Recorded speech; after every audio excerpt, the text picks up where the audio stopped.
Assalamualaikum warahmatullahi wabarakatuh. Salam sejahtera bagi kita semua. Shalom, Om Swastiastu, Namo Buddhaya, Salam Kebajikan. Baik, terima kasih sekali saya ucapkan kepada Ibu Afril yang telah memberikan saya tugas gitu ya untuk mereview materi, karena dengan adanya review materi ini saya bisa belajar kembali atas materi yang sudah saya pelajari di semester ini dengan mata kuliah pemasaran strategi gitu ya. Baik, langsung saja saya ingin memperkenalkan ke teman-teman semuanya apa saja sih yang sudah saya pelajari. Dari yang pertama ini materi tentang lini produk, kemasan, dan merek. Kenapa sih materi ini penting? Tentu dengan konsep pengelolaan lini produk, kemasan, dan merek ini akan bisa membantu keunggulan kompetitif dari suatu usaha. Dan mari kita jelajahi strategi-strategi yang dapat membantu bisnis kita agar lebih sukses seperti itu ya. Baik, sambil menunggu slide-nya berjalan, ini memang membutuhkan waktu yang cukup lama ya. Oh, that's okay. So, pengelolaan lini produk ini terbagi menjadi 3 subbab gitu ya. Yang pertama, pemetaan pelanggan. Nah, di sini berisikan bagaimana sih kita bisa mengidentifikasi kebutuhan dan preferensi pelanggan untuk merumuskan lini produk yang sesuai. Jadi tentu banyak ini ya, ada 2 jenis lini produk yang bisa kita, terapkan. Ada lini produk ke atas ataupun lini produk ke bawah, dan ini tentunya kita rumuskan agar sesuai dengan preferensi pelanggan, apakah mereka itu berada di, kelas menengah ke atas atau kelas menengah ke bawah. Dengan adanya lini produk ini bisa membantu para produsen, para pelaku usaha untuk bisa menentukan produk yang sesuai dengan kebutuhan preferensi pelanggan, seperti itu. Yang kedua, ada perencanaan portofolio. Nah, dengan membangun kombinasi produk yang seimbang itu dengan harap bisa mencapai target pasar dan juga tujuan bisnisnya gitu ya.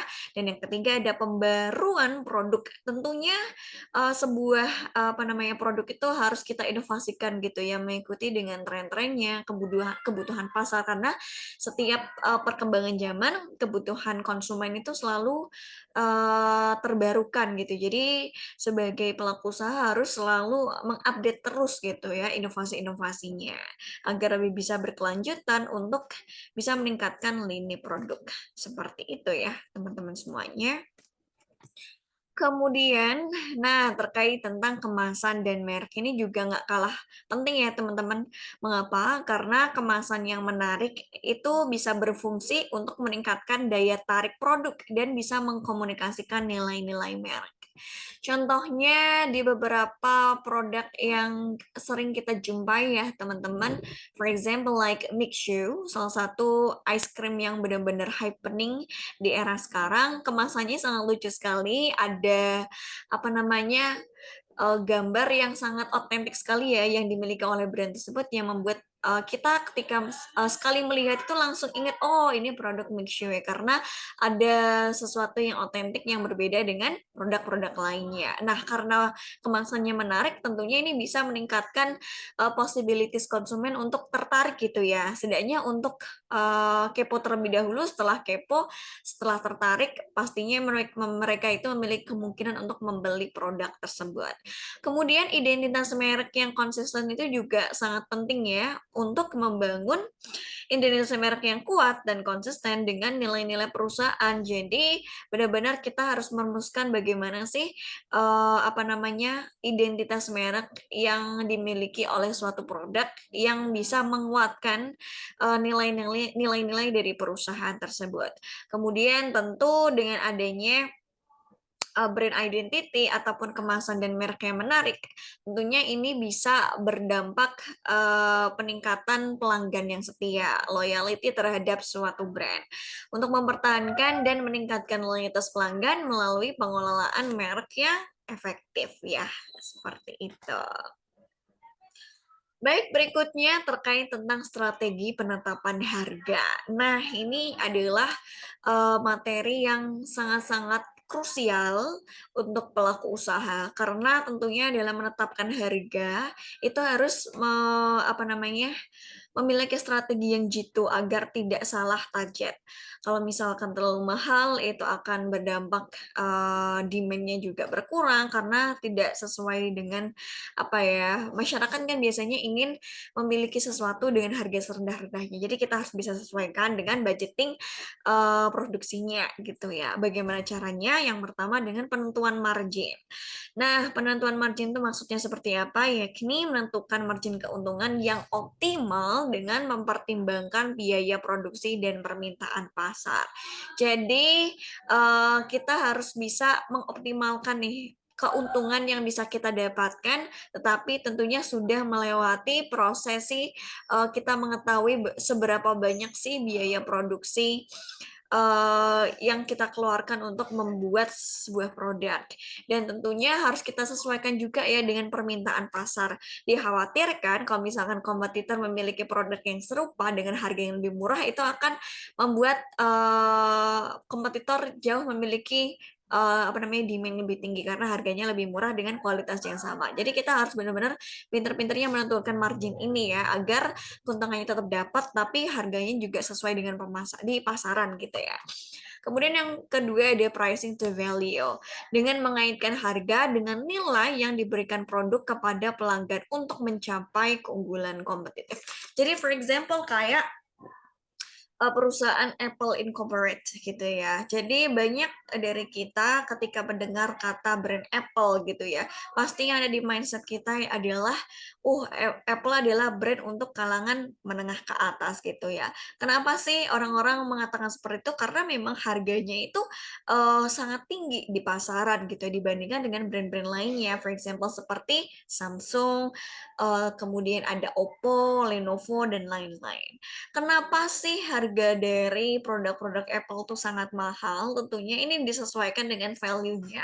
Pasti Apple Incorporated itu selalu menggaungkan bahwa produk-produk Apple ini sangat bersaing sekali kualitasnya gitu ya bila kita bandingkan dengan produk-produk lainnya. Speknya, kemudian kemampuan kameranya, kemudian bagaimana kinerja dari mesinnya yang sangat cepat gitu ya, tanpa adanya nge-lag gitu istilahnya ketika kita pergunakan untuk apa namanya, menggunakan aplikasi-aplikasi yang berat gitu ya. Jadi sesuai gitu walaupun harganya tinggi tetapi karena memiliki value yang tinggi pula jadi make sense seperti itu. Kemudian penetapan harga segmen. Nah, ini dengan menyesuaikan harga dengan preferensi dan kemampuan membayar pelanggan di setiap segmen pasar. Jadi kita harus tahu ya segmentasi pasarnya apakah untuk kalangan menengah ke atas atau menengah ke bawah dan disesuaikan dengan ketetapan harganya agar tidak terlalu jauh dari kemampuan pelanggan dalam membayar di setiap segmen pasarnya. Seperti itu ya. Jadi benar-benar harus kita perhatikan dengan seksama ya terkait ini. Kemudian strategi komunikasi gitu ya teman-teman. Komunikasi dan bauran promosi. Bagaimana sebuah perusahaan itu bisa menyampaikan pesan-pesan yang ingin disampaikan kepada konsumen tentunya dengan berbagai macam cara. Cara yang paling sering kita jumpai yakni dengan iklan ya, teman-teman. Banyak sekali media-media yang sudah bertebaran gitu, yang sering kita konsumsi juga gitu ya, baik itu media iklan, televisi, radio, digital untuk mencapai audiensi target yang dengan pesan yang efektif. Tetapi untuk era sekarang mungkin yang lebih digaungkan adalah bagaimana kita bisa mengiklankan sebuah produk menggunakan media sosial gitu seperti TikTok, Instagram, YouTube karena memang aplikasi-aplikasi tersebut itu lebih sering dipergunakan oleh masyarakat saat ini dibandingkan dengan media-media lainnya gitu ya. Kemudian hubungan masyarakat humas. Nah, dengan membangun hubungan positif dengan media dan masyarakat ini kita berharap bisa meningkatkan citra merek yang baik gitu ya. Jadi kita harus benar-benar pintar-pintarnya untuk membangun hubungan yang positif gitu ya dengan masyarakat. Banyak sih caranya seperti dengan apa namanya memberikan value dari sebuah produk gitu ya yang memiliki apa namanya, advokasi untuk memberikan dampak positif terhadap masyarakat gitu ya, atau menggaungkan, isu-isu positif seperti itu. Kemudian ada promosi penjualan dengan menyediakan insentif dan penawaran khusus seperti diskon promo gitu ya, untuk mendorong pembelian pelanggan. Nah, ini sering banget kita jumpai di beberapa platform social commerce seperti TikTok ya teman-teman, dengan penawaran khusus seperti flash sale yang ada di TikTok Shop, kemudian ada juga di live TikTok. Nah, ini sangat menggiurkan sekali bagi masyarakat untuk tertrigger gitu ya membeli produk yang dijual. Oke, berikutnya maaf, nah ini kayaknya ada beberapa slide yang tertinggal gitu ya. Berikutnya terkait strategi pemasaran pada pasar global gitu ya. Nah, pasar global ini adalah bagaimana kita bisa memasarkan secara skala yang lebih besar lagi ya, secara global gitu ya. Dengan cara menganalisis pasar global, menganalisis trennya, preferensi, dan kebutuhan pasar global atau internasional untuk mengembangkan strategi pemasaran yang relevan gitu ya. Karena masyarakat global ini kan lebih apa namanya, plural lagi gitu ya, teman-teman. Jadi kita harus bisa menganalisis bagaimana sih kalau kita ingin memasarkan sebuah produk agar bisa relevan gitu ya dengan masyarakat secara internasional. Kemudian adaptasi lokal. Nah, ini penting sekali. Dengan mengadaptasi produk dan pesan pemasaran untuk memenuhi kebutuhan dan budaya lokal. Contohnya mungkin yang sering kita lihat ada produk McDonald ataupun KFC gitu ya. Walaupun produk ini berasal dari luar negeri yang notabene tidak mengkonsumsi nasi, tapi ketika mereka datang ke suatu negara, for example like Indonesia dengan budaya kita yakni makan nasi, jadi produk mereka adaptif juga gitu ya. Mereka membuat menu yang mana kolaborasi antara ayam goreng gitu ya dengan nasi gitu ya. Dan ini tidak kita jumpai di negara-negara lainnya yang tidak sering mengkonsumsi nasi gitu ya. Jadi adaptasi lokal ini sangat penting agar bisa diterima dan sesuai dengan kebutuhan masyarakat. Kemudian ada saluran distribusi dengan membangun jaringan distribusi global yang efektif untuk mencapai pelanggan di berbagai negara gitu ya. Baik, berikutnya kita ingin membahas terkait tentang bagaimana sih pendekatannya agar kita tuh bisa memasuki pasar di suatu kalangan tertentu gitu ya. Nah, ini adalah strategi bagaimana sebuah produk itu bisa memasuki pasar. Pastinya banyak sekali ya pendekatannya. Baik itu pendekatan pengalaman pelanggan, bagaimana kita berinovasi yang secara sustainable atau continue, kemudian juga memberikan pesan pemasaran yang kuat. Nah, pada study case ini saya mengangkat perusahaan yang menurut saya itu sangat kuat gitu ya brandingnya, inovasinya, teknologinya di era sekarang, baik itu di negara manapun gitu ya teman-teman, yakni pada perusahaan Apple Inc. gitu ya. Untuk bagaimana sih apa namanya Apple Inc. ini bisa memasuki pasar, yakni dengan cara pendekatan pengalaman pelanggan. Apple menciptakan pengalaman pelanggan yang unik melalui desain toko yang modern dan inovatif. Kalau teman-teman lihat, kalau teman-teman memasuki ke toko-toko Apple, tuh pasti yang ada di benak kita yakni terkait modernisasi kecanggihan teknologi. Karena memang perusahaan Apple tuh memiliki standar yang sangat tinggi sekali gitu ya. Jadi mereka tidak ingin produk mereka, toko mereka, pemasaran mereka itu apa namanya, disuguhkan dengan yang setengah-setengah gitu ya. Makanya dengan pengalaman pelanggan ini, ketika mereka berkunjung ke tokonya ataupun ke gerai Apple, kemudian menggunakan apa namanya, produk-produk mereka, tentu mereka merasa sangat worth it gitu ya. Nah, pengalaman pelanggan ini sangat bisa menjadi multiple effects karena bisa memberikan kontinuitas bagaimana pelanggan tuh merasa percaya gitu ya, karena melihat pelanggan-pelanggan lainnya sudah merasakan kebermanfaatan menggunakan produk mereka. Kemudian yang berikutnya ada inovasi yang continue gitu ya. Ini sangat relevan sekali karena memang produk Apple ini selalu mengeluarkan produk-produk terbarunya gitu ya. Yang terbaru ini ada iPhone 15 gitu.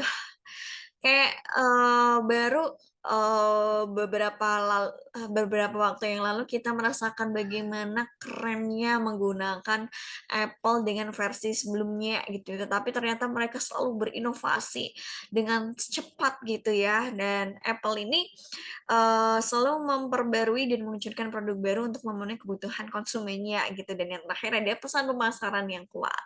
Apple menggunakan pesan pemasaran yang menyentuh secara emosional dan fokus pada keunggulan produk. Kalau teman-teman lihat iklan dari produk terbarunya iPhone 15 itu sangat keren sekali. Mereka bisa apa namanya menyuguhkan bagaimana uh, produk ini tuh sangat tangguh ketika kita pergunakan untuk apa namanya untuk konten gitu ya. Nah, di situ diperlihatkan bahwa iklannya ada seorang yang ingin membuat konten terkait tentang masak gitu ya, bagaimana proses memasak. Baik itu dalam tahapan penggorengan, kemudian bagaimana apa namanya mencuci atau memasukkan beberapa bahan ke air, bahkan iPhone-nya itu ketika dimasukkan ke air pun hasil dokumentasinya masih sangat jernih. Ketika kita gunakan untuk merekam penggorengan di suhu yang panas pun hasil kameranya dan kondisi HP-nya pun masih oke gitu ya. Jadi itu benar-benar menyentuh emosi kita sebagai konsumen itu. Apa boleh sekeren itu gitu ya produk Apple ini. Seperti itu ya teman-teman. Bagaimana apa namanya, strategi pendekatan dari perusahaan tersebut. Kemudian tantangan dan peluangnya. Tantangan globalisasi, ya, bagaimana persaingan yang semakin ketat dan perubahan pasar global ini menantang pengelolaan lini produk dan kemasan dan merek. Dan peluang digital tentunya ini sangat menggiurkan sekali ya untuk memberikan peluang baru untuk memasarkan produk secara efektif kepada pelanggan dan kesadaran lingkungan. Pelanggan diharapkan semakin peduli terhadap lingkungannya dengan cara mempengaruhi cara pengelolaan lini produk dan kemasan seperti itu ya teman-teman. Untuk kesimpulannya, pengelolaan lini produk, kemasan, merek adalah aspek yang sangat penting dalam mencapai keunggulan kompetitif, disesuaikan dengan tujuan bisnis dan target pasar.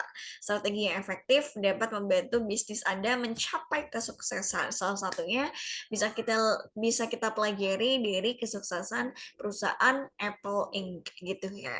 Nah, terima kasih sekali sudah menyimak video kali ini. Semoga sedikit banyak informasi yang saya sampaikan bisa menjadi gambaran dan bisa kita ambil ikhtisarnya agar teman-teman yang ingin mengembangkan usaha itu bisa meningkatkan omsetnya melalui strategi-strategi yang saya sampaikan gitu ya.